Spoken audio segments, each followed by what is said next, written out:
कुछ नए सदस्य जुड़े हैं, जैसे कि हमारे प्रिय मित्र अभिन्न मित्र यशवंत जी बादल जी के सुपुत्र, जो कि उन्होंने ऐसे संस्कार दिए कि अब पिता के बाद वो उसी परंपरा को निर्वाह करने के लिए समाज में जैसे वो आते थे बड़ी श्रद्धा से ऐसे आ रहे हैं। तो दुष्यंत जी बादल जी का मैं अपनी ओर से हार्दिक अभिनंदन करता हूँ। और इसी के साथ हमारे नए सदस्य और जुड़े हैं रवि जी आगे नौजवान, इनके अंदर भी बहुत तड़प है और बहुत ज्ञान है, विद्वान हैं, बहुत स्वाध्याय करते हैं, बहुत अच्छे अच्छे ग्रंथों का इनका भी स्वागत है। और नए अभी दंपति कल मैंने शाम को देखा है आए हैं बाहर से, जानता नहीं हूँ लेकिन उनका भी स्वागत करता हूँ। और सभी पुराने चेहरे हैं, उन सबका हाथ जोड़कर अभिनंदन करता हूँ। आज के साप्ताहिक सत्संग में 2 तारीख को आने वाली अप्रैल को नया संवत आ रहा है, तो उस पर कुछ चर्चा की जाएगी और वेद के आधार पर की जाएगी। अभी बताया जा रहा था कि वेद सब सत्य विद्याओं का पुस्तक है। वेद का पढ़ना पढ़ाना और सुनना सुनाना सब आर्यों का परम धर्म है।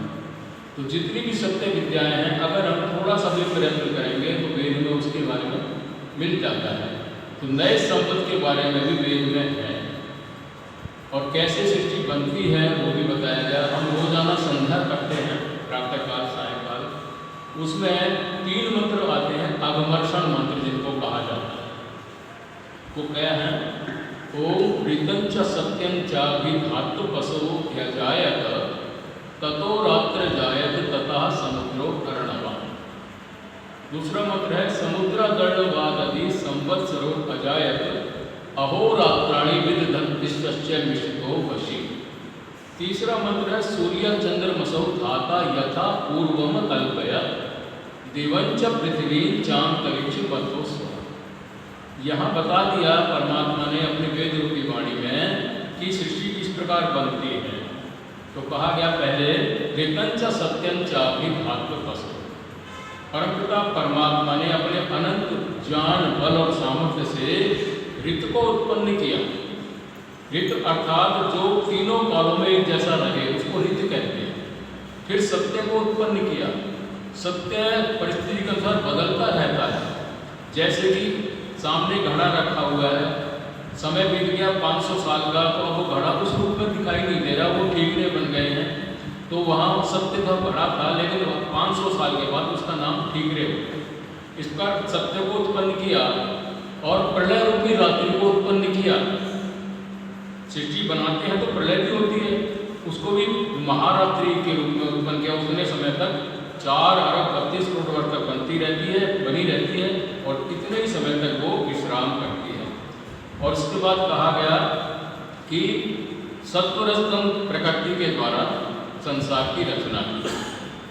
पृथ्वी लोक में समुद्रों को उत्पन्न किया और आकाश लोक में अरणवों को, जो महासमुद्र हैं। पृथ्वी का समुद्र छोटा सा है, आकाश कितना बड़ा है, सबके अंदर जो है जल वाष्प है, तो वहाँ अरणवों को उसने उत्पन्न किया। सृष्टि क्रम को बताया जा रहा है कैसे बनती है। फिर कहा गया समुद्रागर्णवादि संवत्सरो अजायत।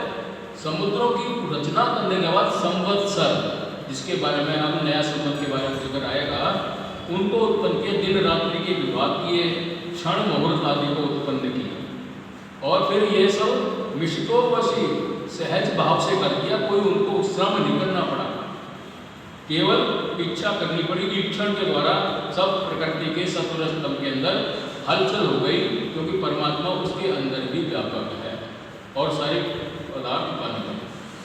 फिर कहा सूर्य चंद्रमसौ धाता यथा पूर्वम अकल्पयत्। जैसे पिछले कल्प में, पिछली सृष्टि में सूर्य चंद्रमानी पदार्थों की रचना की थी, वर्तमान में भी इसी प्रकार से सूर्य चंद्रमानी बनाए गए हैं। वो सब लोकांतरों को धारण कर रहा है, पालन कर रहा है और स्वयं प्रकाशक है। उसको कोई प्रकाश नहीं दे रहा, लेकिन सूर्य चंद्रमा प्रकाश उसका ही है। मनुष्य आदि देहों को उत्पन्न किया है, गौओं को उत्पन्न किया है और इसी के साथ साथ सूर्य चंद्रमा को बनाया, जैसे पिछले कल्प में बनाया। तो यहाँ बताया गया कि सृष्टि कैसे बनती है, बनी। और इसके साथ साथ एक बात और समझने वाली ये है कि वेद के अंदर महीनों के भी नाम लिखे हुए हैं, ऋतुओं के भी नाम हैं। यजुर्वेद को आप उठाइए, 13वें अध्याय को खोलिए, उसका 25वां मंत्र बताएगा। मधुश्च, माधस्व, माधवश्च और वासंते का ऋतुवादी ऋतुओं का वर्णन है। और वैदिक नाम महीनों के हैं। मधु नाम, माधव नाम, ये वैदिक नाम है। बाद में जैसे जैसे महाभारत आने के बाद वेदों की विद्याओं का ह्रास हुआ, तो उस समय के ज्योतिष शास्त्रों के विद्वानों ने उसको छोड़ करके नक्षत्रों के नाम पर महीनों के नाम रख दिए। इससे पहले वैदिक नाम चलते। तो क्या है, उनके नाम कैसे रखे गए कि कालक्रम के अनुसार धीरे धीरे ज्योतिष विकास को, विस्तार को प्राप्त होता, उसके साथ उन्होंने जैसे जिस पूर्णमासी को जो नक्षत्र था उसका नाम उसके महीने के आधार पर रखा गया। 27 या 28 नक्षत्र माने जाते हैं अभिजीत को मिला के, तो उसमें 12 महीनों के नाम नक्षत्रों के नाम पर ही हैं। तो जिस दिन चित्रा नक्षत्र था पूर्णमासी को, उस महीने का नाम रख दिया चैत्र। जिस दिन विशाखा नक्षत्र था उस पूर्णमासी का नाम जो था तो उसका रख दिया वैशाख। ऐसे ही 12 महीनों के नाम नक्षत्रों के आधार पर रखे गए। तो इसका भी हमें थोड़ा ज्ञान होना चाहिए, पता होना चाहिए। और 6 शास्त्रों को स्वामी दयानंद ने मान्यता दी है, जिसमें क्या क्या है? शिक्षा, कल्प, व्याकरण, छंद, निरुक्त और ज्योतिष। ये 6 प्रकार के जो शास्त्र हैं, इनमें जो व्यक्ति 6 शास्त्रों को पढ़ जाता है उसको विद्वान, पूर्ण विद्वान माना गया है। तो इसमें अंत में ज्योतिष शास्त्र का जो आया है, तो शास्त्रों ने ज्योतिष की महिमा को, महत्व को बताया है कि वो कितना महत्वशाली है। तो जैसे एक मुखमंडल है, शरीर होता है, उसमें नेत्र का स्थान होता है। तो ये इसको नेत्र का स्थान की संज्ञा दी गई है। ये जो शास्त्र है ज्योतिष शास्त्र नेत्र की तरह है, हमारे लिए लाभदायक या उपयोगी। ज्योतिष शास्त्र को थोड़ा समझने का हम ज्योतिष समझते हैं, जो कि फलित ज्योतिष है या गणित ज्योतिष है, उसको समझते हैं। ये ज्योतिष शब्द कैसे बनता है? ज्योति, जिस तारे में ज्योति होती है, जैसे सूर्य एक तारा है, उसके अंदर ज्योति है, उसकी जो गतिविधियों को या उसके बारे में जो ज्ञान दे रहा है शास्त्र, उसका नाम ज्योतिष शास्त्र है। कालांतर में अब परंपराएं गलत हो गई, वेद के भाष्यों को गलत किया गया, और जो जिज्ञासु नहीं थे, केवल पेटार्थी थे, अपने स्वार्थी थे, उन्होंने इसके मनमाने अर्थ बना करके अब ज्योतिष विद्या का उल्टा शीर्षासन कर दिया। भाई आप हाथ दिखाइए, इसके अंदर आपके फलों के बारे में हम बताएंगे। कैसे बता सकते हैं? ये तो रेखाएं जिसकी हैं, आप जिसका हाथ यहाँ से कट गया हो वो क्या जीवित नहीं है? हमसे भी अच्छा है। तैमूर लंग था, झगड़ा था, और कितना बड़ा शासक हुआ। तो कहने का भाव यहाँ इसमें कुछ नहीं है। और अभी बताया जा रहा था जितने भी ग्रह हैं, उपग्रह हैं, ये लोक लोकांतर हैं, ये प्रकृति के द्वारा बने हुए हैं, जो जड़ हैं। जड़ के अंदर कोई क्रिया स्वतः हो ही नहीं सकती जब तक कोई चेतन उसमें क्रिया ना करे, चाहे वो जीवात्मा हो चाहे परमात्मा हो। तो इस प्रकार से जो ग्रह के बारे में जो ज्ञान देता हो, ज्योतिष शास्त्र के बारे में ज्ञान देता है, वह है ज्योतिष शास्त्र। तो इस प्रकार हमें वैदिक नामों का लोप हो गया, उसके साथ साथ ऋतुएं तो अभी वही चल रही हैं, लेकिन अब उन्होंने नक्षत्रों के नाम पर उन्होंने नाम रख दिया। इसके साथ काल की गणना, जैसे सबसे सूक्ष्म काल का जो माप है उसको कहते हैं परमाणु, परम अणु, सबसे छोटी इकाई। और 2 परमाणु को मिलकर एक अणु बन जाता है, और 3 अणुओं को मिलकर एक कृष्णणु बन जाता है, और 3 निमेष को मिला करके एक क्षण बनता है। निमेष कहते हैं 3 बार पलकों को झपकना, उसका एक क्षण हो जाता है। इसके बाद जो है 24 मिनट की एक घड़ी होती है, अर्थात घड़ी, जिसको हम घड़ी कहते हैं, इसका सही नाम घटी है। तो 24 मिनट की वो घटी होती है, और 2 घटी का अर्थात 48 मिनट का एक मुहूर्त होता है, और 2.5 घटी का 1 घंटा होता है, 3 घंटे का 1 प्रहर होता है, और 8 प्रहरों का 1 दिन और रात्रि होती है। ऐसी ऐसी 7 दिन रात्रि का नाम सप्ताह है, एक सप्ताह। और फिर इसी प्रकार के 15 दिन रात्रि का नाम है पखवाड़ा या एक पक्ष, जैसे हम शुक्ल पक्ष मानते हैं, कृष्ण पक्ष मानते हैं 15-15 दिनों के, तो इसी प्रकार से 30 दिन रात्रि का नाम है एक महीना मास। और 2 महीने को जब बीत जाते हैं दिन रात्रि के, उसको एक ऋतु कहा जाता है। 2 महीने में ऋतु बदल जाती है। 6 ऋतुएं हैं, बसंत, ग्रीष्म, वर्षा, शरद, शिशिर, हेमंत। ये 6 ऋतुएं क्रम से आती हैं। तो 3 ऋतुओं का एक अयन होता है 6 महीने का, एक अयन, जैसे उत्तरायण, दक्षिणायन, ऐसे 2 अयनों का एक वर्ष होता है।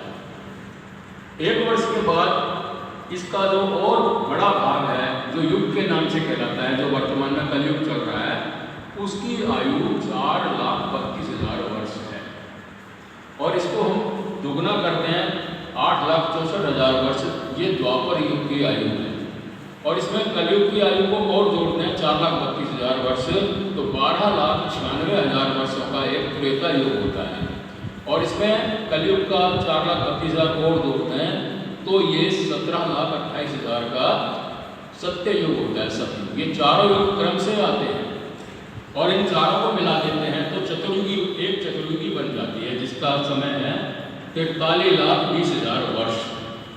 ऐसी 1,000 चतुर्युगियाँ आएंगी तो 4,32,00,000 वर्ष ये सृष्टि बनी रहती है, 1,000 चतुर्युगी। और इसके बीच में 14 मनवंतरों में काल को मापा गया है। 14 मनवंतर में 71 चतुर्युगी एक मनवंतर है, 71 चतुर्युगियों का एक मनवंतर, ऐसे 14 आएंगे। तो अब वर्तमान में चल रहा है वैवस्वत मनवंतर, और वैवस्वत मनवंतर की भी जो चतुर्युगी चल रही है वो 28वीं चतुर्युगी चल रही है, और कलियुग का पहला चरण चल रहा है। इस प्रकार से जब ब्रह्मा अर्थात ईश्वर ने सृष्टि की रचना की है, तो हिमाद्री नामक एक ग्रंथ है ज्योतिष का, उसमें बताया गया कि ब्रह्मा ने आदित्यवार को, सूर्य की उदय होते ही, उसका नाम आदित्यवार है अर्थात रविवार है, इतवार है, उसी दिन सृष्टि को रचना किया। उसके साथ संवत्सर उत्पन्न हो गए, युग उत्पन्न हो गए, और इसी प्रकार से उसी दिन चैत्र माह की पहली प्रतिपदा थी। और भास्कर आचार्य बहुत बड़े विद्वान हुए ज्योतिष के, उन्होंने भी इसकी पुष्टि की है कि लंका नगरी में जब सूर्योदय हुआ उस समय परमात्मा ने सृष्टि की रचना की, सूर्योदय के समय। तो इस प्रकार से हमारा जो वर्तमान में जो 2 अप्रैल को नया संवत आने वाला है, जो कि सृष्टि संवत कहलाएगा, 1,96,8,53,123वां, अभी 22वां चल रहा है। और विक्रमी संवत 2078 चल रहा है, वो 79 हो जाएगा 2 अप्रैल को। और स्वामी दयानंद जी का 198वां दयानंद आदि चल रहा है। तो ये हमारा जो संवत है ऐसे चल रहा है। इसके साथ साथ कुछ और बातें भी सुनेंगे, ये कैसे होता है, पृथ्वी कैसे घूम रही है, क्यों घूम रही है, ये राशियाँ क्या हैं, इस पर थोड़ा विचार करेंगे। पृथ्वी एक वर्तुल आकार में सूर्य के चारों ओर घूम रही है। वर्तुल आकार अर्थात अंडाकार आकार, गोल नहीं है, अंडाकार आकार का उसका क्रांति वृत्त कहलाता है। जिस राशि में प्रवेश करती है वो क्रांति वृत्त है, जो कि 2729 किलोमीटर प्रति सेकंड की रफ्तार से चल रही है। पृथ्वी अपने क्रांति वृत्त का चक्कर लगा रही है उसका, जिसकी लंबाई जो है पूरी किलोमीटरों में नापी जाए इस स्पीड से, जो कि वो 365 दिन और कुछ घंटे में पूरा कर देती है। वो बैठती है कैलकुलेशन के हिसाब से 88,28,08,000 किलोमीटर की दूरी को वो 365 कुछ घंटों में सूर्य के चारों घूम के पूरा करती है। वो 1 वर्ष माना जाता है। और अपनी प्रदीप पे घूमती है, अपनी अक्ष पर घूमती है, वो घूमती है 26.66 किलोमीटर प्रति मिनट। 1 घंटे में 1600 किलोमीटर और 24 घंटे में 38,400 किलोमीटर की गति से घूमती है अपने अक्ष के चारों ओर। तो क्या होता है, दिन रात्र बनते हैं। जहाँ जहाँ सूर्य की रोशनी पड़ती है वहाँ दिन होता जाता है, और जहाँ पिछला भाग है वहाँ रात्रि होती है। तो चारों तरफ सूर्य के ऊपर घूमने से, चक्र लगान से, तो वर्ष बनता है, और वर्ष बनता है तो ऋतुएं बनती हैं। और दिन रात बनते हैं अपने अक्ष में चक्कर लगाने से। इस प्रकार ये है। राशियाँ क्या हैं? राशियाँ हैं जो भाग जिस पर घूम रही है, क्रांति कर रही है वो, जिसमें उसको जो उन्हें 12 भागों में बांट दिया, अर्थात 12 भाग में उनको बांट करके उसमें प्रत्येक महीने में वो प्रवेश करती है। उसका नाम क्रांति। क्रांति करना अर्थात उसका प्रवेश करना। और वो जिस राशि में प्रवेश कर रही है उनके नाम उस पुंज में जो ज्योति पुंज हैं, नक्षत्रों के पुंज हैं, उनकी जो आकृति है, चाहे पशु के आधार पर है, चाहे पक्षी के आधार पर है, या कोई भाग है, जैसे कि मेष, वृष, धनु, मकर, तुला, कन्या आदि 12 राशियों में उन्होंने उसको क्रांति वृत्त को बांट दिया। तो राशियाँ जो हैं ये कल्पित हैं। हम सोचेंगे कि कल्पित नहीं है। जैसे किसी का नामकरण होता है तो पूछते हैं कि कौन सी राशि थी उस दिन, तो ये सब जड़ पदार्थ हैं, कल्पित बनाए गए ज्योतिष शास्त्र को समझाने के लिए। ज्योतिष के अंदर जो गणित ज्योतिष है, गतियों वाला, जो ये सूर्य ग्रहण कब पड़ेगा, चंद्र ग्रहण कब पड़ेगा और आगे आने वाले समय में कब पड़ेगा, ये सब गणित के आधार पर बता दिया जाता है। ये तो है ज्योतिष। और जो इसके नाम पर प्रचलन में आ चुका है, लोग अपने अपने स्वार्थ को सिद्ध कर रहे हैं, वो है फलित ज्योतिष। भाई आपके ऊपर ग्रहण चढ़ गया, शुक्र चढ़ गया है, मंगल चढ़ गया है, शनि चढ़ गया है, वो इतने बड़े बड़े ग्रह चढ़ गए और जिस पर चढ़े उसे पता नहीं मेरे को चढ़ चुके हैं। वो बता रहा है बताने वाला कि तेरे पर ग्रह चढ़ गए। और चढ़ कैसे जाएंगे? अभी पृथ्वी इतनी बड़ी है, किसी पर चढ़ सकती है, किसी पर नाराज हो सकती है, किसी पर खुश हो सकती है। जड़ है, जड़ को ना तो नाराज होने का पता ना खुश होने का पता, इसमें जब चेतनता ही नहीं है, भले ही प्रकृति से है, प्रकृति जड़ है, तो कैसे चढ़ जाएगी? तो यहाँ हमें थोड़ा समझना है कि ज्योतिष शास्त्र का जो गणित ज्योतिष है वो तो है ज्योतिष शास्त्र, अर्थात जो कि 6 अंग हैं विद्या के, उनमें से जिसका नाम आ रहा है उसको प्रमाण पत्र दिया जा रहा है। उस ज्योतिष को सूर्य सिद्धांत इसकी प्रमाणकारी पुस्तक में कभी उसको पढ़ने का मौका मिले तो उसको पढ़ना। तो उसके अंदर इसकी पूरी गतिविधियों के बारे में बताया जा रहा है कि किस प्रकार से ये संसार के अंदर गतिविधियाँ लोक लोकांतर में हो रही हैं।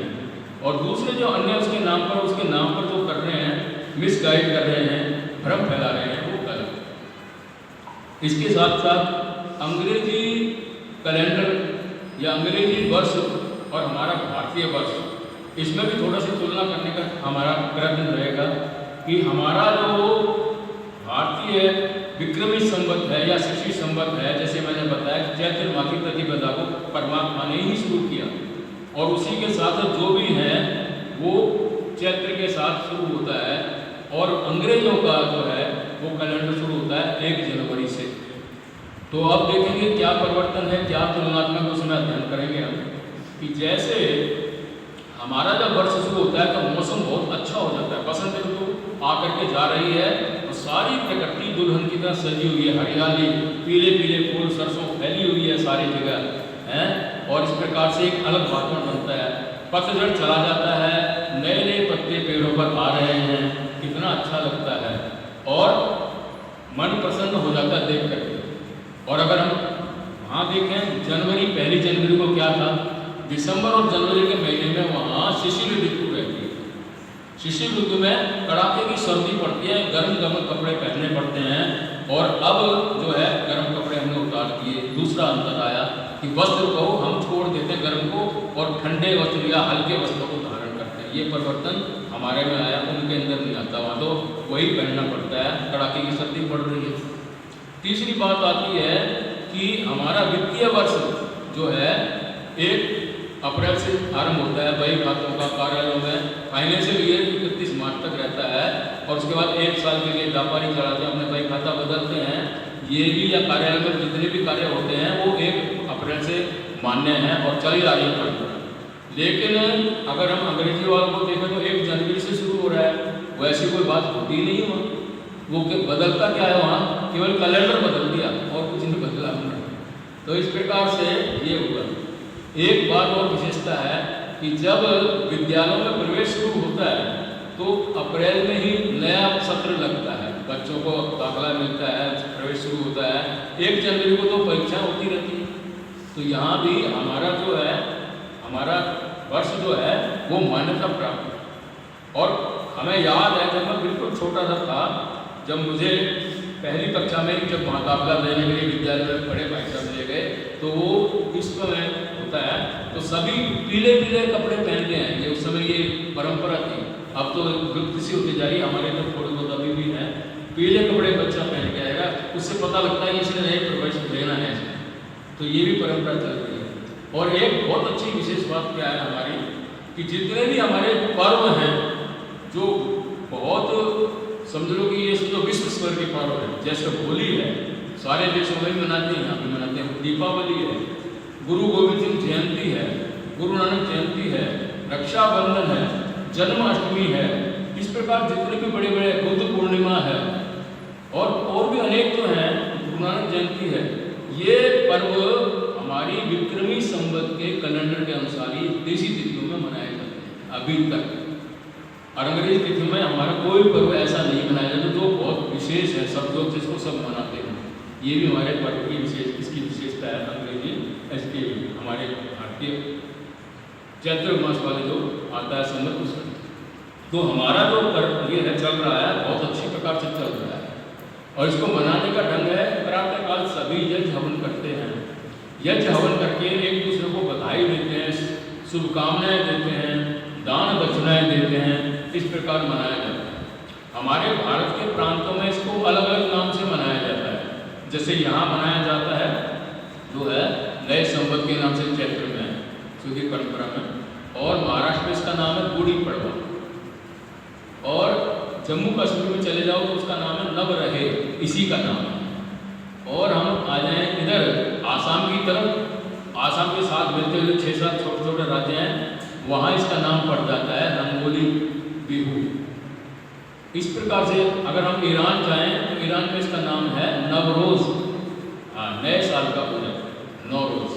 तो इस प्रकार से मनाया जाता है। और विशेष इसकी घटनाएं जो हैं ये हैं कि पहला तो सृष्टि का संवत, यही सबसे बड़ी घटना, ब्रह्म का दिन। दूसरा, रामचंद्र जी ने जब राज्याभिषेक किया था वो उसी दिन नए संवत को हुआ था उनका राज्याभिषेक, जब वन आने के बाद। इसी प्रकार से नवरात्र शुरू हो जाते हैं माता जी के, दुर्गा के, वो तभी होते हैं जिस दिन ये नया संवत आता है। हमारे आर्य समाज के संस्थापक स्वामी जी ने भी 10 अप्रैल 1875 में आर्य समाज का स्थापना बनाई काकरवाड़े में, वो भी उसी दिन। इसी प्रकार से उस दिन गुरु अंगद देव जी का भी जन्म उसी दिन होता है। अपने सिखों के दूसरे गुरु अंगद देव जी का जन्म उसी दिन। और आज जिसकी पूर्ति बोल रही है, मैं कह सकता हूँ राष्ट्रीय स्वयं सेवक संघ, जिसका आज उसका एक छोटी सी शाखा है भारतीय जनता पार्टी, जिन्होंने कितना बड़े बड़े काम कर दिए राजनीतिक तौर पे। इनके संस्थापक गुरु केशवराम बलिराम हेडगेवार जी, उनका भी जन्म दिवस नए संवत का है जी। और जो सिंधियों में बहुत मान्यता प्राप्त है, जिनकी सिंधी उनको बड़ी श्रद्धा से मानते हैं, संत झूलेलाल जी, उनका भी जन्म दिवस नए संवत। तो ऐसी ऐसी अनेक घटनाएं हैं जिनके कारण मतलब कि इसका बहुत महत्व बढ़ जाता है। कोई भी नया कार्य करते हैं, अच्छा करते हैं, शुभ कार्य करते हैं, तो नए संवत को ही लोग करना पसंद करते हैं और इसका बहुत महत्व है। तो हमें इस नए संवत को बहुत अच्छी प्रकार से मनाना चाहिए। और थोड़ा सा और भी मैं आपको बताना चाहूँगा कि नए संवत के अंदर हमें कुछ संकल्प लेने चाहिए कि मुझे साल भर में क्या क्या करना है। अच्छे संकल्प लेने चाहिए जिससे कि मैं उनको पूरा करने में अपना शक्ति का, समय का सदुपयोग कर सकूं। कहा है नए संवत को कि व्यसन मुक्त हो जनता सारी, सब कोशिश रहे कि हमारी जनता, हमारे साथी हैं, व्यसन मुक्त हो जाएं। और ये हम सब की है जिम्मेवारी, हम सब इस जिम्मेवारी को समझें कि कैसे मुक्त करना है। और नए संवत की है तैयारी, व्यसन मुक्त हो वसुधा सारी,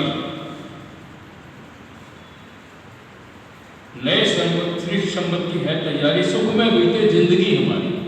ऐसे संकल्प हमें लेने हैं जिससे कि हमारी ये जो वसुधा है, जिसको कहा गया है कि वसुधा कुटुंबकम, हमारा ये वसुधा कुटुंब की तरह हम समझें और यहाँ सुख शांति फैलाएं। ये हमारा कर्तव्य होना चाहिए। नए संवत को हमें इसी प्रकार से मनाना चाहिए, जैसा कि वेदों में कहा गया है, वेदों में इसकी महत्व को बताया गया है। जैसे अभी बताया गया कि तुलनात्मक अध्ययन से पता लगा तो सृष्टि की संवत से ब्रह्म दिन, उसके बाद युगों का भी उसी दिन आरंभ होता है, संवत का भी उसी दिन आरंभ होता है, सारे कार्य अच्छे कार्य उसी दिन आरंभ होते हैं। तो हमें 2 तारीख को आने वाले समय में क्या करना है, ओम का ध्वज हिसार के आर्य समाज से लेना है और सबसे ऊपर अपने वहाँ लगा देना है जहाँ आपका निवास है। ये हमारी वैदिक संस्कृति की रक्षा भी करता है और पता लगता है कि हमारी कितनी रुचि है। तो यहाँ से ओम का ध्वज 50-100 रुपये या कहीं से भी ले सकते हैं, केसरिया ध्वज ओम वाला लेंगे और अपने अपने निवासों पर उसको लगा करके नए संवत को अच्छी प्रकार से उल्लास से, उत्साह से, विश्वास से मनाएंगे। ये मेरा आप सबसे अनुरोध है। बहुत बहुत धन्यवाद।